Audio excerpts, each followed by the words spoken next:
Hello everyone, my name is Matteo and I'm the creator, the writer, and for the past 3 years the only developer behind the video game Rasna, a video game that is set in the world of the ancient Etruscan.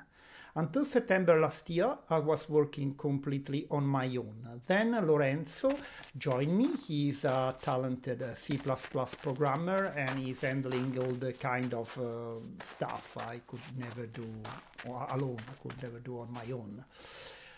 But let me explain briefly why someone like me, that beside knowing 3D modeling and all this kind of stuff, has only experienced video game as a player, suddenly decided to make a video game. At a certain point in my life, I felt it was time to change something, and I realized that making a game could bring together everything I've always loved: storytelling, mythology, ancient religions, and my passion for history, especially the ancient history, that part of history that feels so distant, that is a completely different world from the one in which we live. Add to that my love of nature, archaeology, and exploring the less known and most secret corner of my homeland, the region of Lazio, Italy. So creating a game became for me a way to fully immerse myself in one of these ancient worlds, and then a possibility to share this experience with others. This is how Rasna project was born, and by the way, Rasna means Etruscan in Etruscan, so it's the way that Etruscan called themselves. The game is set in a real, actual existing area. It's a 6 by 6 kilometer stretch between the two little towns of Barbara Normano and Blera.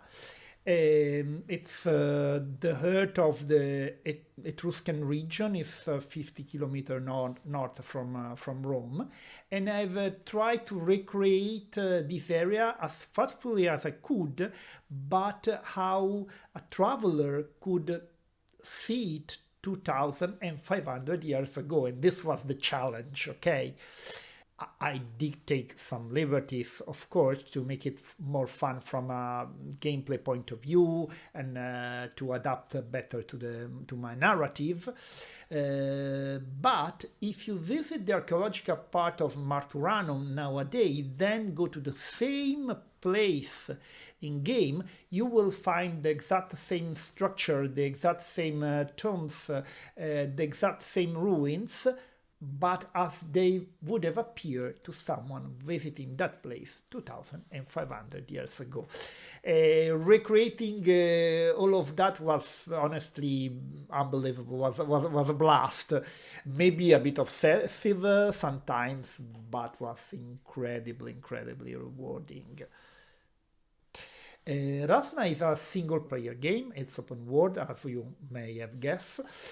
And by the way, is just to be clear, is a buy once, own it forever game. I really hate all that microtransaction crap, so nothing of that. It's old style single player game.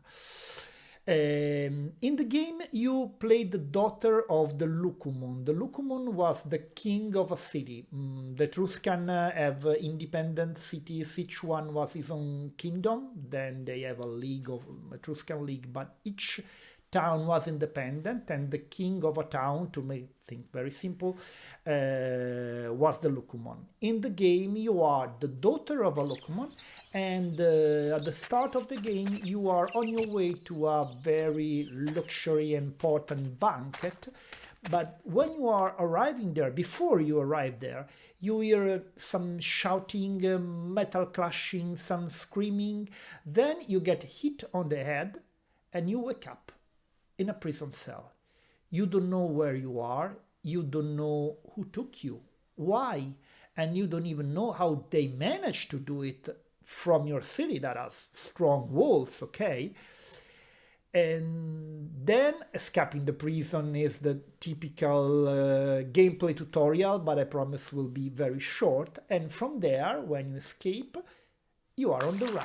And as you try to make your way home, actually, when you're still trying to find your way home, you discover that everyone is after you, even your fellow citizen. You have no idea why, and you can task because they want you dead and they attack you on sight. So your goal is to figure out what's happened, make things right, and reclaim your city. And you will do that in a lot of ways. There's definitely combat, of course, but there are also a lot of investigation and diplomacy. You will talk to people, choose the people carefully, and choose your word carefully. You will have to sneak into the right place at the right moment. I try to make the game feel as realistic as possible, not by following any particular genre, but imagining what a person would do, would really do in a situation like this. That was my strategy. You have already guessed I cared a lot about historical accuracy in architecture, in armor, in clothing, even in the art style. But I wanted to go a little bit further. So I cared a lot about the worldview.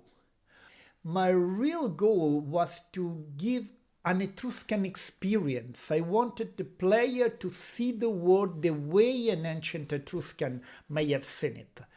So if the Etruscan believed there were fauns and Laza are kind of nymphs-like spirits in the wood, then in the game there really are fauns and Laza in the wood. The favor of the gods is important because it would have been important to an ancient Etruscan.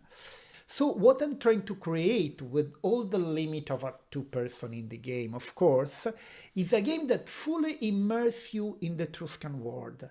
Not just a game with an Etruscan look, not just a game that is aesthetically Etruscan, but one where you talk with people with an Etruscan mindset and where adopting that mindset is a key to success. Did I manage? I hope so. I don't know. You will tell me.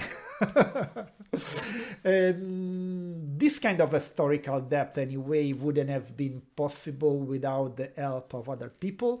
And there are three people I especially want to thank in this video.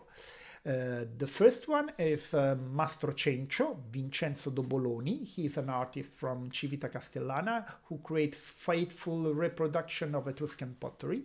He let me 3D scan his piece of art to use it in the game. And also, he drew all the decorative Etruscan pattern you will find on the tombs. Second, I want to thank Roberto Paolini, also known as Pitos, from Cerveteri. He to create a beautiful Etruscan reproduction, and he works with many museums all around the world. To let you understand the level of his creation, and he generously allows me to scan some of his work, and which you also see in the game, all these works. And finally, Giulio Ranaldi, an amazing person who helped me more than I can say. He's basically an Etruscan just born 2500 here, too late to do some kind of clerical error, I don't know.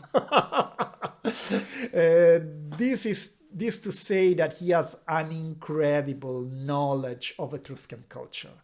And he has been a constant source of guidance and correction, and whenever I mess something up, he called me out. And thanks to him, I have been able to make this world feel more alive and authentic. At least I hope so. It has been an incredible journey, the challenge of taking an ancient world and bringing it to life the best I could through its everyday details as well. And let me give just one tiny example of this everyday life detail.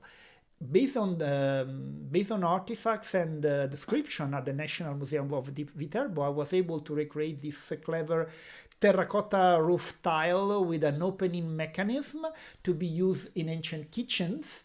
and it's paired with this beautiful clay stove and pot, something I would love to recreate for real in my house, not just in game. Eh, but I don't want the game to feel like just an archaeological project. And balancing historical accuracy with engaging gameplay is one of the biggest challenge, but also something incredibly rewarding. I hope it tells an engaging story, one that's fun to experience and that can really give you something. The game contains over 2,000 lines of dialogue, and you can talk with 53 different people. There are about 80 quests, and I've mixed main and side quests together in a way that you cannot recognize them, because I find it more immersive that way. When you get a mission, you have no idea whether it is part of your main story or is something optional, or maybe it leads nowhere at all. I try to break the quest reward formula so the narrative feels more natural, more unexpected, and so more alive and hopefully more intriguing. Anyway, the game is not ready yet, of course, but has already its page, so you can add it to your wish list both in Epic Game and Steam if you like. And if you like what you have seen, please share it with other friends and other people that may be interested. You see, there are only two of us making this game, and the word of mouth means really a lot for us. So thank you if you can help us. If you didn't see any combat in the clips that you have seen in this video, it's because the combat system is still under development. It's actually what we are working on in this very moment, and I hope to be able to show you something in maybe a month or so. And thanks so much for watching this video, and if you can, help us spreading the word, and don't forget to wishlist Rasna in Epic Game or Steam. Thank you again. See you soon.